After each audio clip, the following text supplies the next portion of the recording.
And welcome back to another episode of Pez's Picks. I'm Jeff Hartman, joined by the man with the picks, Pez. What's up, Pez?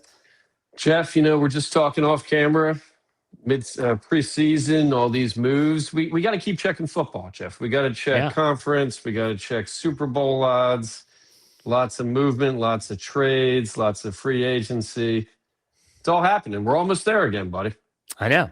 And I think that's funny when the NFL, right before the Super Bowl, shortly after, they put out their future plays. It's like, why would anyone place a bet on these when teams can change so much? When you think about Philadelphia acquiring Saquon Barkley in free agency, it changed everything.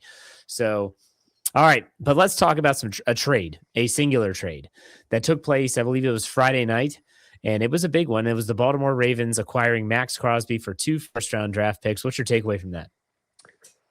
Well, we put out a humorous for whatever reason, Jeff. In South Jersey, we celebrate St. Patty's Day multiple times. So down at the beach, it was St. Patty's Day this weekend, and ran into some subscribers for PezPicks.com.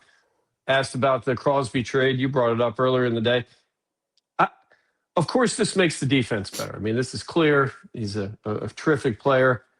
But our question marks for Baltimore, Lamar looked slow last year. That offense looked old. Running backs old. New coaching situation. A lot of question marks on the offensive side. Currently, Super Bowl plus 1,000 Baltimore Ravens. I believe they're plus 800 to win the AFC. It's still going to mark them as a no play, Jeff. I like the move for them. Defense does win championships. We both know that. But at the end of the day, you got to score points in this league. It's not a league that you can just defend. You got to light the lamp a little bit. And I don't know. I hope the best for Lamar. I like him as a player. Those legs seem old this year. And the running back, I mean, he can't get older at this point. So a no play for us, Jeff, a no play. But I think it may make things a little more difficult for your Pittsburgh Steelers. Well, and the Ravens have lost a lot in free agency. They lost their center, Tyler Linderbaum, to the Las Vegas Raiders, a big time deal for a center. They also lost Isaiah Likely, the tight end, another tight end. They've lost a lot of talent, and they still have to figure out Lamar Jackson's contract because he is slated to be count 70.4 or $74 million against the cap as we sit here right now, which is wild. Well, and you wonder about some of these division odds, Jeff. Baltimore Ravens now shot up to a minus 150 to win the division. Pittsburgh Steelers down to a plus 700. So if from a gambling sense, I'm not saying this is the proper play. We'd have to really, punch some numbers here. And, I don't know if division championships are something that you should really wager on until a schedule comes out. But plus 700, I think there's way more value for the Pittsburgh Steelers. I mean, they did beat them in a somewhat of a playoff game to get in last year. Is Aaron coming back, Jeff? This is the big question. Is he coming back? I mean, he's got his old mentor coach. I mean, his best years with this guy. So I don't know. Yeah. What's the deal here? I don't know. I would bet that he is going to come back, but we shall see. What do you like in Philadelphia for the Birds? Well, a big question. I was just talking about it with some, local Jabroni Eagles fans. Do we keep Jalen Carter? How much money can you invest on the defensive line? I believe Phillips, we're taping Monday afternoon. I believe he's gone. I believe Carolina offered him a big contract. Jalen Carter, I don't think anybody could argue, is a potential Lawrence Taylor type of player. Injury bug this year. He's got some questionable behavioral measures at times. So I don't know, Jeff, but I do trust in Howie Roseman. Whatever Howie Roseman does, I'm on board. I don't think there's a better GM in sports in the last 20 years. Whatever this guy does, I'm on board. And I don't know about Jalen Carter. I think you have to be a little bit more closer to the team in these situations. Can you pay a guy like that $40-50 million if he's not a guy that's going to show up every game, every practice? Can you let him go to the Giants maybe, or a division rival? I don't know. But this is a very difficult situation, I think. And I suspect, and the rumors out of Philly are they're working on an extension. And, then we're, in terms of money and how much money we can invest, I mean, I leave that up to Howie. And whatever he does, I'm going to be on board, Jeff. I mean, that team has reinvented itself a couple of times. They put winners on the table every year. And I like our chances, Jeff. I like our chances going forward. New England Patriots possibly landing A.J. Brown. There's been some movement from what we're hearing locally. I think the Birds are asking for a 1 and a 2. maybe they take a little less. And I don't know if that's the right move or not, but I trust in whatever Howie Roseman does. This team's Okay. Well, we'll be touching on NFL plays and the changing lines from conference to division as free agency progresses and as the NFL draft gets closer. Let's talk about NBA. You had some NBA plays. How's your betting on NBA going so far? Yeah, we're above 500, Jeff, by a few games, and we're happy about that. I just want to warn everybody. I was talking about it with some of the youngsters over the weekend here.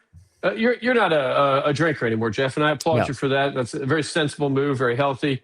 Having said that, Pez's Picks, we partake in the arts of liquor at times. Fireball, Jeff, you familiar with this alcohol? Yeah. Uh-huh. Fireball is akin to paint thinner with some sort of cinnamon toast crunch spices mixed in somehow. It's like a Ben & Jerry's ice cream with paint thinner alcohol. So Fireball is a unpredictable liquor. I don't suggest anybody drink it very much, very often. Having said that, it's fun, Jeff. So NBA betting is the Fireball of wagering. It is a incredibly unpredictable thing. We're taping Mondays. So Sunday night, we saw the Lakers beat the Knicks without LeBron. The Lakers, a team that in preseason we thought could contend for a championship. Most of this season, they've looked horrible. They blow them out. The Celtics, Jeff, get this guy. Tatum is back. I read an article about Tatum coming back. Achilles surgery. Kevin Durant took 18 months. This kid's back in, I think, like 9 months. If you get the surgery less than 24 hours after you after the injury happens, your healing time is incredible. He's back on the floor. The Celtics are reignited. They smoked the Cavs. And then we have how do you bet on this, Jeff? Kings, Bulls last night, 2 14, 13 win teams. The NBA right now is a bad product. It's a potential minefield every time we put wagers out, but we're going to continue to punch the data. We try to put database and situational based plays out. We're very conservative with the NBA right now is what I'm getting at. And I think that's a good lesson for everybody going forward. Until we get the playoffs or closer to playoffs, they all play in the playoffs. The playoffs are when it's time to shine. So as we get closer, I think that the lines will kind of correct themselves a little bit and the effort will as well. Tonight, I hate to do this, Jeff. I'm a Philly guy, but the Philadelphia 76ers at this point, they should be tanking, Jeff. We lost Maxey now to a damaged pinky on the shooting hand, which, if people don't play basketball, that's a serious injury for touch. Embiid not playing. We're out of everybody, Jeff. So in a rebound game, we're going to take the Cleveland Cavaliers. This is going to come out Tuesday, so I believe we're talking about a winner right now. I think when we posted it was at 11. It's probably up to about 12.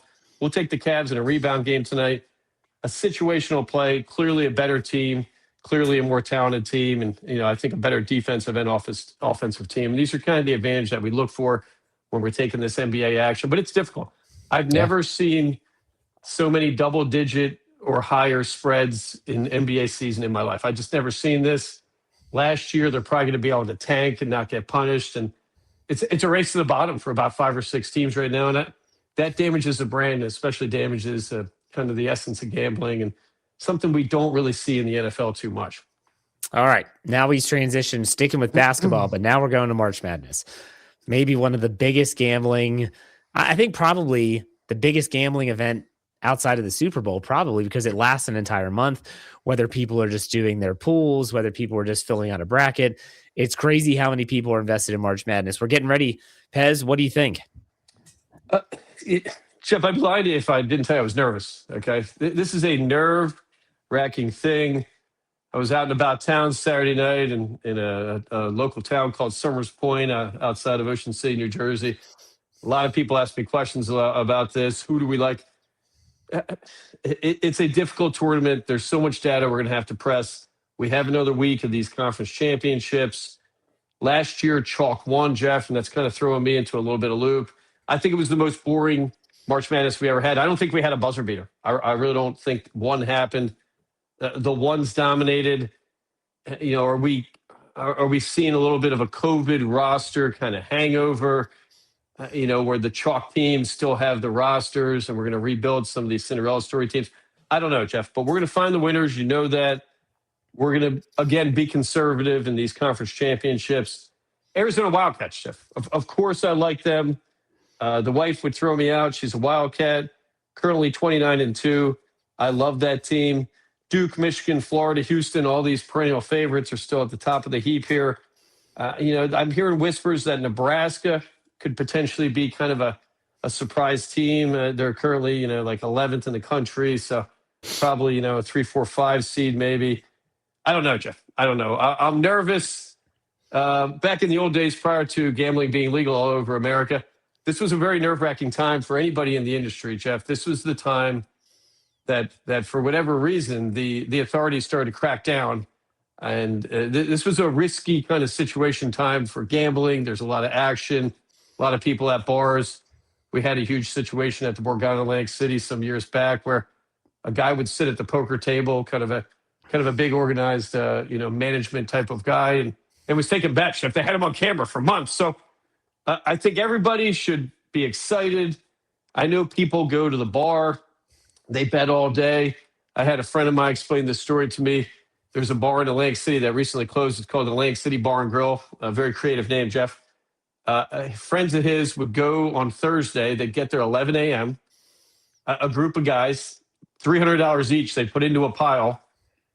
Every halftime of every game they watched for 12 hours, so for every halftime, start a new game, one of them would take $1,000, run to the nearest casino, put 1,000 on a color, black or red, and then run back and not tell anybody. So they come into the bar, either holding a bundle or not. So, I'm not saying that's a wise thing to do, Jeff, but I would love to be a part of that. I'd love to see something like that. A lot of fun. Enjoy yourselves. Always take the Ubers, Jeff. Drinking and driving is not smart. So we're going to find the winners. And next week, we're going to have our whole breakdown of data and seeding and, which ones are more likely to happen. We'll have that all ready for everybody next week. It's always a big show, the March Madness show, where we break down the bracketology. We talk about the odds of a 1 seed losing to whatever. It's going to be a fun one, so make sure you check out that one next week. Got to get your take on the PGA Tour. Arnold Palmer Classic. Arnold Palmer Invitational at Bay Hill goes into extra holes. Akshay Bhatia goes. He stops Daniel Berger from going wire to wire. I thought it was a fantastic tournament. What was your takeaway there? I'm a Berger fan, Jeff, and I felt really bad for the guy. We've had 2 weeks in a row where guys have had total collapses. And I know you know this with your Fairways and Dreams. You're a golfer. To win a tournament for anybody on tour is an incredibly significant thing. It gets you into majors. It gets you a 2-year exemption. And now only 100 guys get guaranteed cards. And to be in the top 100 of anything in the world is difficult. So Berger, injured a lot. He had that weird kind of, wrist kind of angle with the club. They were talking, Jeff, mid-round or end of, 5, 6 holes to go. Even Tiger never won wire to wire. I think they jinxed him, Jeff. Poor guy. Bhatia, though, and we've talked about this, I think I've declared this, the greatest spectacle-wearing golfer perhaps ever, Jeff. I wasn't really into golf in the 80s when they were still wearing them. This guy's amazing. He wears the spectacles. He's got some weird putting style, wiry, strong dude. I was excited for that win. And I don't think golf, and we've talked about this, I don't think golf has been more exciting. Live guys coming back. I don't know if you saw it. Dustin Johnson, I guess his team won. I saw today that a big quote after wherever they're playing, Jeff, I don't know, was it Hong Kong, Live or whatever? Yeah. Mm-hmm. They said to him, hey, your team won for the first time in a while. Who's on your team? He didn't know, Jeff. He didn't even know who's on his team. He said, well, I think Patrick Reed used to be. So I think the PGA is in a good position. For us, the Masters, kind of like NASCAR racing, and the Daytona 500 is the biggest race of the year. I think the Masters biggest tournament of the year. Jordan Spieth. Did you watch any of the rounds? I did. Saturday? Jordan Spieth, Jeff, is one of my favorite golfers ever. He at times he's like me. He hits shots I don't see other PGA guys hitting. He dusts balls. He slices balls. He's knocking them in the water. I'm going to contend today he is the greatest putter in the history of the game, Jeff. He would not be on the tour without that putter. He wouldn't even be on the Korn Ferry Tour. 16 out of 21 holes when I was watching. He inspired me to go out and make an amazing video. I don't know if you saw my chip. I did. Jeff. Great form on that. Do you like the 58? Yeah, that was good. That's my only good club. So 16 of 21 holes, 1 putts. If he's putting like that, he's going to be in the top 5, and he's going to contend for a jacket. Streaky guy. He's a gamer. This guy must have gigantic wabos, Jeff. He's a guy that plays under great stress, rises to the occasion. I love him in this situation. Plus 3,500. We took him. And I'm excited for golf, Jeff. I'm pumped for it. I hope Brooks Koepka comes back to form where he's contending. And, our guy Scheffler, a little bit of a rough weekend, but that makes it more fun. Yeah, and Jordan Spieth is an experience, and they call it the Jordan Spieth experience because he, as you said, will have 6 holes where it's just absolutely pristine golf. Fairway, green, one putt birdie, whatever. And then he'll have times where he's hitting it on top of a tent, and he's hitting from up where patrons are having a drink down onto the green. I would say, I'm not going to go as far as saying he's the greatest putter ever. I would say he might be the greatest scrambler ever. That guy can make a double bogey into a par better than anyone I've ever seen. Well, Tiger Woods, probably the greatest putter ever, pressure guy. But Tiger Woods was hitting pressure putts, 6 to 10 feet. Jordan Spieth, his game's not there. He sinks 20-footers like we sink 2-footers. Amazing. His eyesight, I don't know what it is, Jeff. And I like watching him hit the ball. His swing is ugly. I mean, it tells me, Jeff, maybe I get on the senior tour. Maybe I have hope, Jeff. Man, that take that we made that video, and I had a lot of pressure. I had the wife's car behind her. I had the wife. Third try, Jeff. Third try on that, and I was about 10 feet. And I'm an incredible flopper of the ball. I'm an incredible flopper of the ball all over the course, Jeff. So my game's coming around. We're about to get back out there. We've got some big tournaments before that as well. I believe we have the Players and the Texas Valero, and I don't know. Golf's in a great spot. I know I was down on it last year, Jeff. I'm going to apologize to it, but I like the spot it's in. Whatever this guy's name is, they poached from the NFL. God bless him. He's doing a great job. So, I mean, the Players is this weekend. I haven't taken a look at the odds yet, but I'm pulling it up right now. The Players, Scotty Scheffler, plus 435. Rory, who won it last year but had to withdraw from the Arnold Palmer, is plus 1350.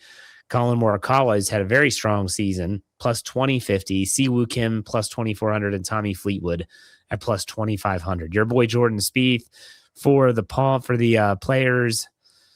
See if I can find him here.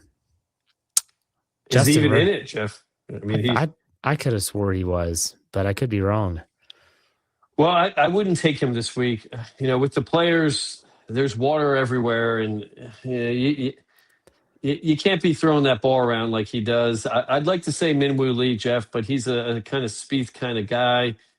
Oberg's coming around a little bit. I think Morikawa is probably a strong play. I don't know with Rory McIlroy. He's got some sort of back injury now or something. Yeah. Jake Knapp, whatever happened to him, Jeff, I don't know. Got sick. Whatever that means, Jeff, with these pros, we don't ask too many questions. Ricky Fowler plus 5,000. I'll take him, Jeff. I believe he won it once years ago, I believe. Yes, he did. You know how I like to pick one winner a week, Jeff. We'll take Ricky Fowler plus 5,000. His game looks good. His putting was good. He's got to stop carrying this stupid jug around, though. You can't carry a heavy water jug around and not get tired, Jeff. I carry these stupid water jugs. Put it in the bag, right? I don't know what the shtick is with that. I do like his cool Oakley 80s blades, or whatever the heck he's wearing. I'll take Fowler. I think his game's coming to a point where he's not a bad value at plus 5,000. Jordan Spieth plus 6,700 this weekend. Don't like him in these grounds, Jeff. Too much trouble, too many alligators, too much water down there, and of course Scheffler. I mean, we'd sound predictable if we would say to take him, but plus 480, maybe not a bad deal. Maybe for $20, that's not a bad deal. Yeah. And his game's not playing well, but you want to talk about the Oscars. I'm not the person to talk about with this because I don't know anything about new movies, but go ahead. Oscar talk. Jeff, this might be news to everybody, but Pez's Picks for a time was a film, kind of minor, major. I'm a huge film buff, considering we really don't have too many good movies coming out anymore. A little bit tougher to make these predictions. Oscar night, I used to love. The wife and I would go out. We'd see every movie, Jeff. We don't see them all anymore, but I feel like I've seen enough to make predictions. Are you a movie guy, Jeff? Do you watch movies? No, I don't. Okay. So, and most people don't anymore, and that's fine. Yeah. Leonardo DiCaprio came out with a movie, One Battle After Another. You probably didn't see it, did you, Jeff? No. One of the most horrific movies I've ever seen. I don't know what was going on when they made this movie. The worst music score I've ever seen. Having said that, this is Hollywood. So when we're putting these plays out, let's remind everybody it's Hollywood. So anything can happen. But I do have some leans. I've been a movie guy my whole life. These Oscars. Sean Penn, who co-starred in this movie, and I thought was a horrific character. I think he wins Best Supporting Actor, -320. Not a bad play, Jeff. It's kind of a career thing. They like picking kind of a Hollywood guy to give a good speech for Best Supporting Actor. So that's going to be our favorite, Jeff. And, that -320, maybe a wrap into some parlay or something, the kids out there, whatever it takes. A long shot, and I did see this movie. Are you a Neil Diamond fan, Jeff? He's okay. He's not my favorite.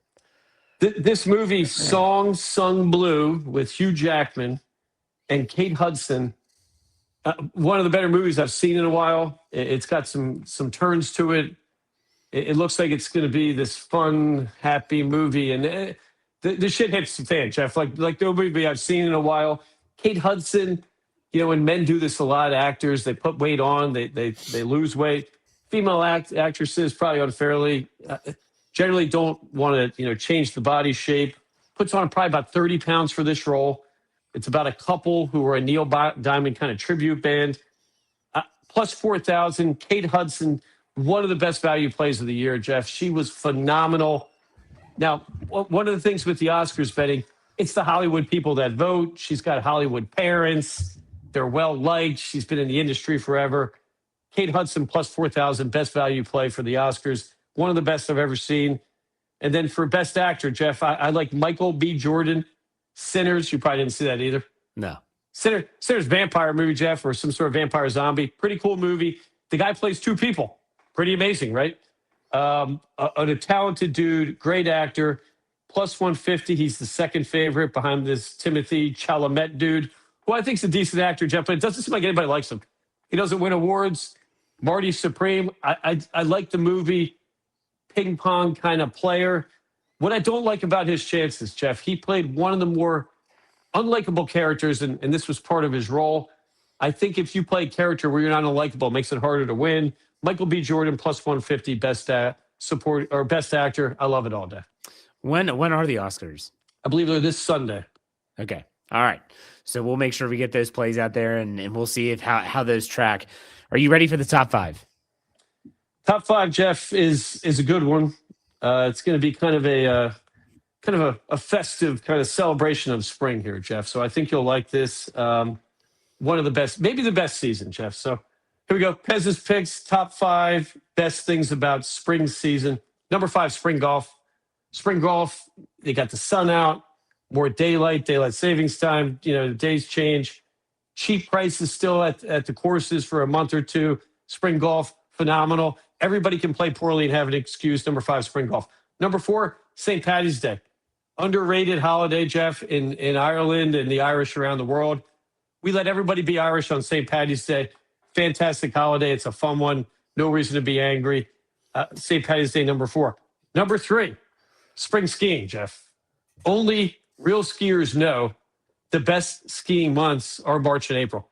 All the jabroni tourists, they spend all their money December, January, February. It's cold. The snow's not great. Spring skiing, we get this corn snow. This is kind of a snow cone. You get a little freeze, a little melt with the sun. Number 3, spring skiing. It probably should be number 1. We'll put it at number 3. Number 2, spring break, Jeff. Spring break from college throughout your whole life should be a fantastic week. Were you a spring breaker in college, Jeff? No, I was not. Oh, my God, Jeff. Spring break. I'm just going to say Fort Lauderdale, 95. Forget about it. Now that I'm married, the wife and I, one time, we did a couple nights in Vegas, drove all the way to Utah, spring skiing. We sat next to Pete Rose. Spring break, phenomenal, exciting time in life. I love it. And the number one best thing is spring. I mean, we got to do it. The Masters, Jeff. The Masters usually coincides with spring break. The greatest sporting event, I think, of the year. You get to watch it all day. No commercials usually. A fantastic thing that never changes, Jeff. We'll put the Masters at 1. Well, and this year, Amazon is carrying extra coverage. So if you have an Amazon Prime account, you can watch it on Amazon Video early. Also, they have their own Masters app. Like it's the best tournament because they make it accessible. It's really awesome. No So- cell phones allowed on the grounds. What a fantastic thing, Jeff. Cheap food, cheap beer. We hit this beef bet. He wins. We're going next year, Jeff. I'll pick up. Love it. Absolutely love it. Pez, thanks for your time. We'll talk next week. Hopefully those Oscars bets play out for you. Take it easy. Later.